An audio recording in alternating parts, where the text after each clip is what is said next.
What's up, everybody? This is the one and only yours truly, Sugi, and today I will be giving my first impressions on this new game called Breakaway, which is currently, I believe, in alpha.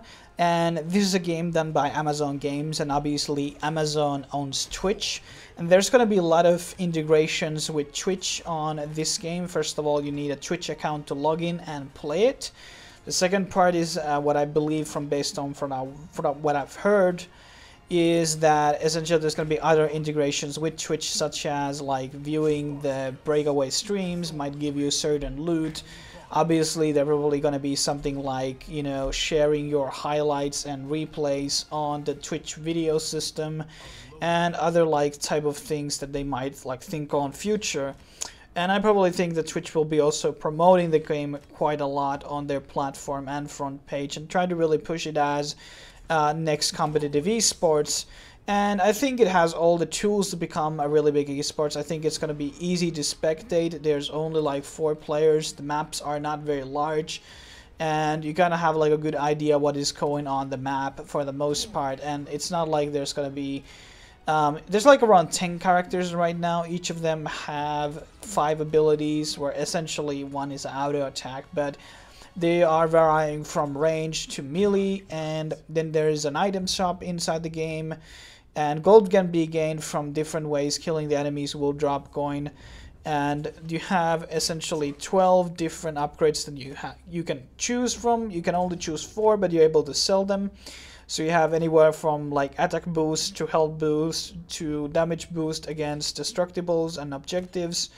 And then there's like movement speed and stuff like that. And I think the cool thing about the game is it's kind of easy to learn, except from the fact that you're able to also build defenses. So this is where kind of like the Erks must die elements coming. So I believe that every character has 2 different destructibles that they can use. Some people are able to like have these sort of like speed ramps, which are able to jump for a great distance, and some of them will have traps, and some of them like slow and do damage over time. There's different ones with each class inside the game, which is cool. So there's different, you know, play styles in the game. There's also 3 different victory conditions in the game, which makes it kind of cool. So the first one is obviously where the main game is kind of built upon, is the ball. So the ball is in the middle. You're able to pick it up, and you need to deliver it obviously on the enemy goal. You're able to throw it at a short distance. You're able to also carry it there. You're not able to use abilities when you pick it up. So it's kind of like, if anyone have played World of Warcraft and the Warsong Gulch, it's kind of like similar to that, and I feel in a lot of ways. But you're able to use this like a dash ability once you have the ball. You're able to also pass it to your teammates inside the game. The second way to win the game is essentially ace the enemy team, so kill them, all of them at the same time. This doesn't happen too often. Usually it is the ball. Then there's obviously the time limit, which means people who have done more control of the game or the point essentially win, and that doesn't really happen. So goals are the most common thing.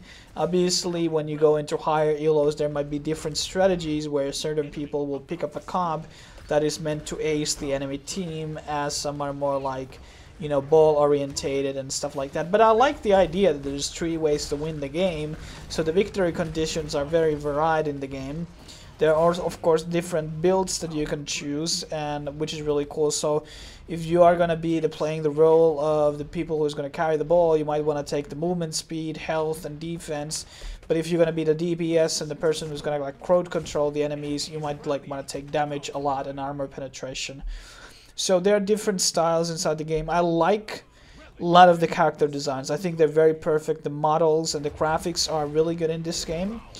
But there are some criticisms on the game, obviously, like with every early product of a game, and hopefully this gets changed. Some people have already, you know, shown their concerns about it. Obviously, when you attack in this game, you are essentially in an animation lock. So there's an animation when you do your attack, and you're not able to move at the same time when you attack. So that is kind of important part there.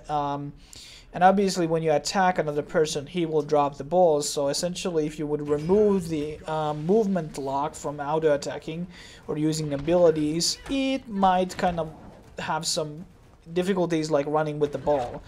But I do think it's something that you kind of get used to, but I'm not a really big fan of it, especially in the melee classes. It does make the game feel clunky, but in terms of like game design and how the game is balanced, it does make some sense.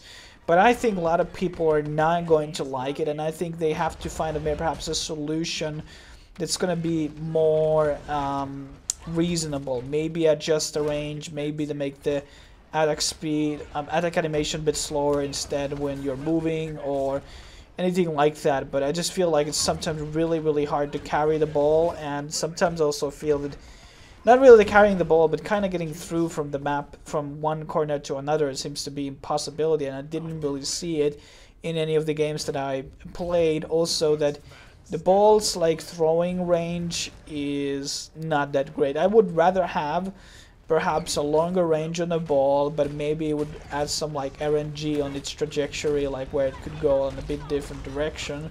But then it would kind of like remove the skill aspect of throwing the ball, so there's that too. There are different maps inside the game. I have played so far 2 different ones, and they are very different.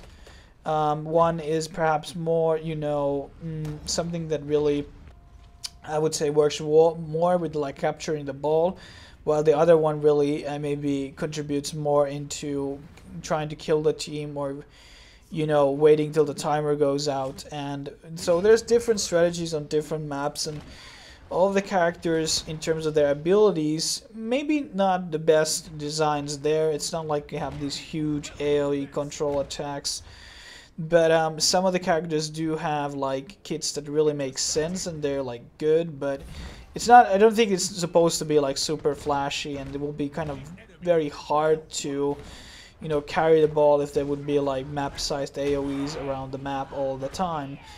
But I do want to say that it's a definitely like a good game, and I'm really looking forward to it. When I saw the first trailer, I was very impressed by the concept. It seems kind of fresh, and it seems to be fun. Even when I was losing, I kind of had still fun. But I just hope that they will be tweaking the game in terms of the animations. I don't want them to be... I don't like that animation lock. I honestly don't like it. I think that they have to find a way around it, in my opinion. I just don't like it. And the cool thing about it, as I already said, it doesn't take that long to really get a hang of the game. There's obviously a tutorial in the game which explains you all the elements on it. But learning everybody's character's abilities and ranges and how the ball works may take some time. But I would go tweaking the ball a bit, making it perhaps like... you know, able to throw it a bit longer and like longer distances. And the passing element seems also slightly clunky. And then I would also tweak the animation lock during like attacking. Those two things, if they're fixed, and obviously when they be adding more content to the game, I think it's gonna be great MOBA or great arena game. Obviously there's too much stigma around the MOBA name, and then I think this, like being Twitch behind it and Amazon, they have a lot of money. This could become a really big esports, and it really seemed to be. I also like the 4v4 format more than the 5v5, so it could be definitely be a very interesting game. There's a lot of skill into it. There's different builds that you can use, and it's just very good. I just need them to really go into tweaking the game, making it fluid. There was also some frame drops and sudden freezes on the game, but once again, it is not the final product, and we shouldn't be treating as such. And I'm gonna put link down below in the description if you want to sign up for the beta or alpha, whatever it's called. And until then, we're gonna wait till more updates come to the game, and I will be definitely playing this more, and maybe doing perhaps beginner guides and stuff like that if I really get into it. But thanks for watching this video, and I will see you guys next time on whatever video it may be. Cheers.